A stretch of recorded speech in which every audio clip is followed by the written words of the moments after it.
연방 대법원에서 소식이 나왔는데요. 오바마 케어를 계속 유지하겠다라는 최종 판결이 나왔습니다. 이것이 어떻게 된 것이냐면 트럼프 행정부 시절에 오바마 케어가 가지고 있는 여러 가지 독소 조항들 중에서 가장 심각한 문제가 된다라고 판단했던 독소 조항이 바로 의무 가입이었습니다. 일정 소득 수준이 안 된다라고 예상되는 사람은 의무 가입하게끔 돼 있었고요. 그것을 보고하는 과정에 보면은 세금 신고와 맞물려서 보고를 하게 돼 있는데, 그것도 이 보고하는 세금 내역을 보면은 지난 한 해 동안 내가 이만큼 벌었다라는 것을 기준으로 해서 보고하는 게 아니라 올 한 해 동안 얼마만큼 벌 것이다라는, 혹은 내년 1년 동안 얼마만큼 벌 것 같다라는 예상치를 가지고 일단 보고하게 돼 있고, 그것에 기준해서 일단은 프리미엄이 매겨지게 돼 있는 이런 상황이 돼 있었고요. 그리고 나중에 가서 세금 보고 내역이 바뀌게 되면, 사람이라는 게 계획대로 인생이 되지 않지 않습니까? 그러니까 좀 내용이 바뀌게 되면 그것에 따라서 또 조정을 해주겠다, 이런 식으로 되니까 일이 상당히 좀 복잡한 그런 과정을 거쳐야 하는, 불편함을 좀 겪어야 하는 그런 상황이 있었던 것이고, 이것이 국민들에게 의무로 부과가 됐다라는 점에서, 그리고 세금과 관련이 돼 있다는 점에서 이게 또 하나의 세금이 아니냐, 결국에는 의료보험을 빙자해서 상당히 많은 사람들한테 의무적으로 세금을 내게 하는 꼴이 되는 것이 아니냐라는 이제 비판을 받았었던 것이죠. 그래서 트럼프 행정부 시절에 이 의무 조항을 없앴습니다. 의무적으로 가입하지 않아도 된다라고 이제 해 놓았는데, 그 이후에 계속해서 소송이 진행이 된 것이죠. 아예 이참에 오바마 케어를 없애버리자. 왜냐하면 이 오바마 케어가 가지고 있는 내용들 중에서 가장 중요한 부분인 바로 의무 조항을 없앴기 때문에, 이 의무 조항을 없앤다라는 것이 절차상으로는 어떤 식으로 되어 있냐면요, 의무적으로 신고를 하게 돼 있는데 신고하지 않게 되면은 벌금을 내게끔 그렇게 돼 있었단 말이죠. 이 원래 법안이. 근데 그 벌금 내는 부분이 문제가 있다 해서 벌금을 내지 않아도 되는 것으로, 벌금을 제로로 만드는 것으로 수정을 했던 것입니다. 그러니 이 법안 자체가 이렇게 수정이 되면서 벌금이 의미가 없는 상황이 돼버렸으니, 그렇다면 결국은 의무로 가입해야 될 이유도 없는 그런 형태가 되었고, 그렇다면은 결국은 이 Affordable Care Act라는 오바마 케어는 사실 전체적으로 좀 구조상 문제가 생기는 것이다. 전체 이 법의 틀이 흔들린 것이고 깨진 것이다. 이 법 자체의 구성이 잘못된 것이나 마찬가지니까 아예 이 법 전체를 다 폐지해야 된다. 이런 소송이 제기가 됐던 겁니다.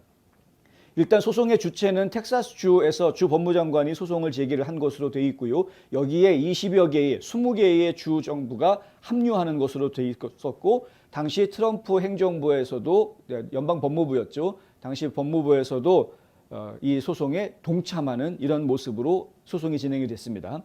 근데 이제 그 최종 판결이 이번에 나온 것인데, 오늘 나온 그 최종 판결에는 연방 대법원에서는 7대2로 오바마 케어는 유지한다. 의무 가입 조항이 힘을 잃었다고 하더라도, 그 벌금 부분이 제로가 됐다고 하더라도 오바마 케어 전체에 대해서는 계속 유지하겠다 하는 것으로 결론이 났습니다. 그러니까 이제 오바마 케어를 없애겠다라는 것이 트럼프 전 대통령의 중요한 공약사항 중에 하나였었고, 또 민주당 쪽에서 보면은 이것은 무조건 목숨을 걸고라도 지켜야 하는, 아주 필사적으로 지켜내려고 했던 그런 법안이었는데, 결국은 이제 법원에서는 민주당 쪽에 손을 들어준 그런 형태가 된 것이죠. 이 부분에 대해서 법원에서 나온 설명은 이렇습니다. 텍사스와 트럼프가 그 법에 도전할 자격이 없다고 판단했다. 왜냐하면 그것은 피고인들이 그들이 위헌이라고 공격하는 특정한 법적 조항을 집행하는 것에 대해서 상당히 추적 가능한 과거 또는 미래의 상해를 보여줄 수 없었기 때문이다. 그러니까 이 법을, 오바마 케어라는 것을, 그러니까 Affordable Care Act라는 이 법을 추진함으로 인해서 생길 수 있다라고 예상되는 피해가 무엇이냐, 이런 걸 구체적으로 보여줄 수가 없다라는 겁니다. 그래서 일단은 이건 이제 입장이, 텍사스주라든가 트럼프 행정부는 이 소송을 제기할 그런 입장이 안 된다, 이렇게 된 것이고요.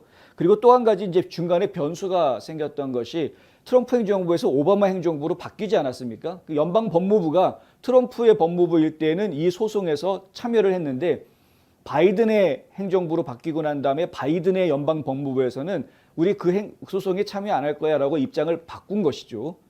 그러니까 이제 소송을 제기한 사람들의 입장이 바뀌는 그런 형태가 중간에 또 제기가 됐다. 이것이 어떤 영향을 주었는지는 사실 알 수는 없습니다만은 하여간 연방 대법원 쪽에서는 이렇게 7대2로 판결이 났고요.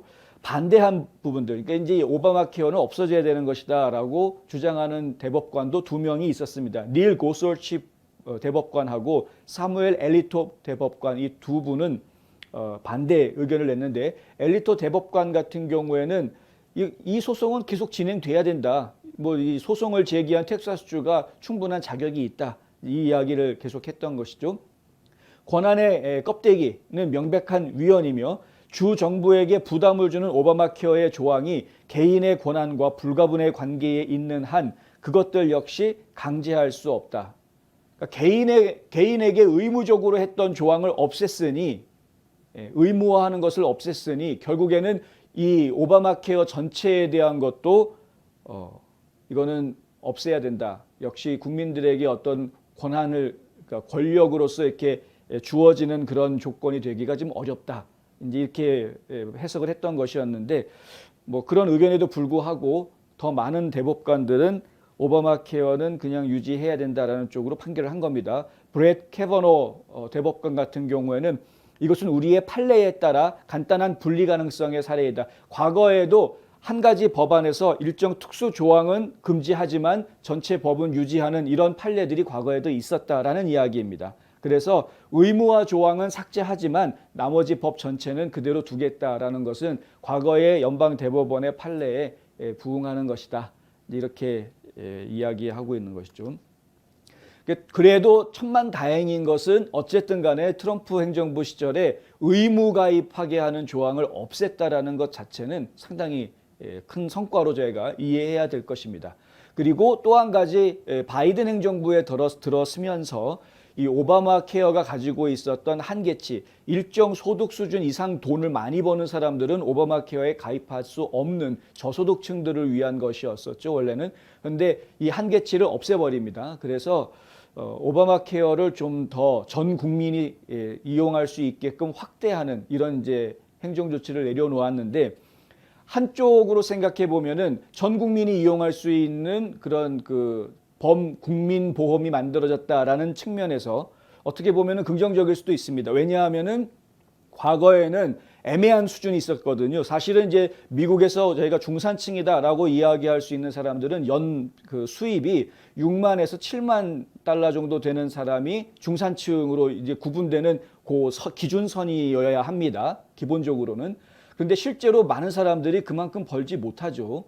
그만큼 벌지 못하는 사람들 중에서도 한 4만 불 정도에서 6만 불 사이, 그러니까 중산층까지 아직 못 가고 있지만은 그래도 뭐 조금은 먹고 살 만한 사람들, 이 선이 지금 굉장히 애매한 선인데, 이분들이 과거에는 오바마 케어에 가입할 수가 없었습니다. 그런데 지금은 이제 가입할 수 있게 된 것이죠. 그래서 좀 애매했던 비싼 건강보험료를 제값을 다 내고 건강보험을 들기에는 어려웠던 이런 분들이 오바마 케어를 통해서 조금 더 저렴한 건강보험을 가입할 수 있게 됐다는 부분에서는 긍정적으로 저희가 생각할 수 있는데, 또 한 가지 문제는 뭐냐면 이렇게 오바마 케어에 가입할 수 있는 가입 대상층이 늘어나면서 서비스가 상당히 떨어지게 되는 문제가 생기는 것이죠. 그러니까 과거보다는 좀 더 약값도 많이 내야 되고, 과거보다는 서비스 받는 퀄리티 면에서도 좀 더 떨어질 수밖에 없는. 왜냐하면 이제 의료진들 입장에서 보면은 보험회사로부터 받는 의료 수당이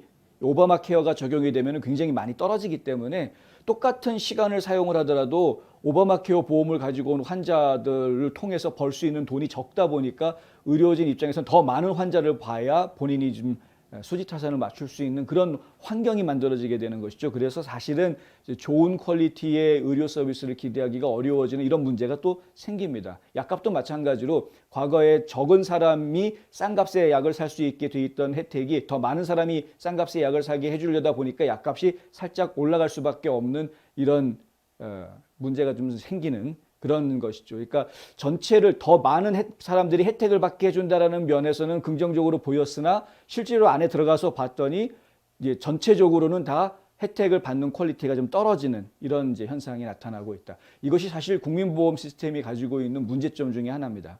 근데 많은 분들이 아셔야 되는데 복지라는 부분은 한번 시작해 놓으면 없애기가 상당히 어렵습니다. 복지 혜택이라는 부분에 대해서는. 왜냐하면 주던 거 더 이상 안 주겠다라고 하면 많은 사람들이 당연히 자기 거라고 생각한 거를 잃게 되는, 상대적으로 뺏기는 느낌을 갖기 때문에 국민들로부터 큰 반발을 받게 되는 것이죠. 그래서 복지 혜택이라는 것은 처음에 그 계획을 세울 때 잘해야 되는 것인데, 지금 이제 민주당 쪽에서 너무 지나치게 돈을 쓰려고 하는, 정부가 너무 많은 일을 하려고 하는 이런 일들을 진행을 하면서 돌이키기가 어려운 일들을 지금 자꾸 만들어내고 있다. 이건 저희가 좀 한번 생각해 봐야 될 문제이다라는 것입니다.